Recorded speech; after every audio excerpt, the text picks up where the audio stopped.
तर अंबरनाथ मधूनच एक मोठी बातमी येते।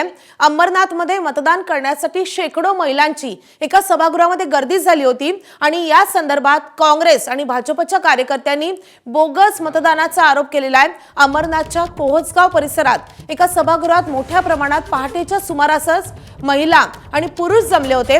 हे सगळे लोक बोगस मतदान करण्यासाठी आणले असल्याचा आरोप काँग्रेस आणि भाजपच्या कार्यकर्त्यांनी केला आणि त्यामुळे या मतदान केंद्रावर मोठं गोंधळाचं वातावरण पाहायला मिळतंय।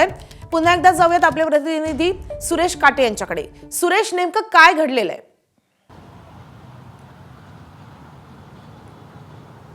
माझंही खरं पाहिलं तर अंबरनाथ मध्ये जे मतदान पार पडणार आहे, आज नगर परिषदेची मतदान होत आहे।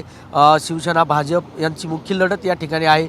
2 दिवसापूर्वी या ठिकाणी गोळीबार देखील झाला होता। त्यामुळे आज पाठीच्या दरम्यान एका सभागृहामध्ये मोठ्या प्रमाणामध्ये काही महिला आणि पुरुषांना ठेवण्यात आलं होतं। त्या ठिकाणी बोगस मतदान होणार आहे असा आरोप करण्यात आलेला आहे भाजप आणि काँग्रेसकडून। त्यामुळे या सर्व जे बोगस मतदान करण्यासाठी आलेले काही नागरिक आणि काही महिला आहेत त्यांना अंबरनाथ पोलीस स्टेशनमध्ये आणण्यात आलेलं आहे।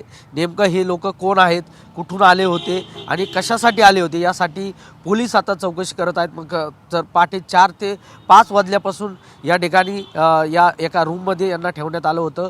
पोलीस त्या ठिकाणी आलेले आहेत आणि कार्यकर्ते देखील मोठ्या प्रमाणात त्या ठिकाणी आलेले आहेत। त्यामुळे नेमकं हे लोक कोण होते, कशासाठी आले होते याची चौकशी देखील आता पोलीस करणार आहेत। माधवी, सुरेश, या संदर्भातले अपडेट घेत राहू। सध्या धन्यवाद या माहितीसाठी।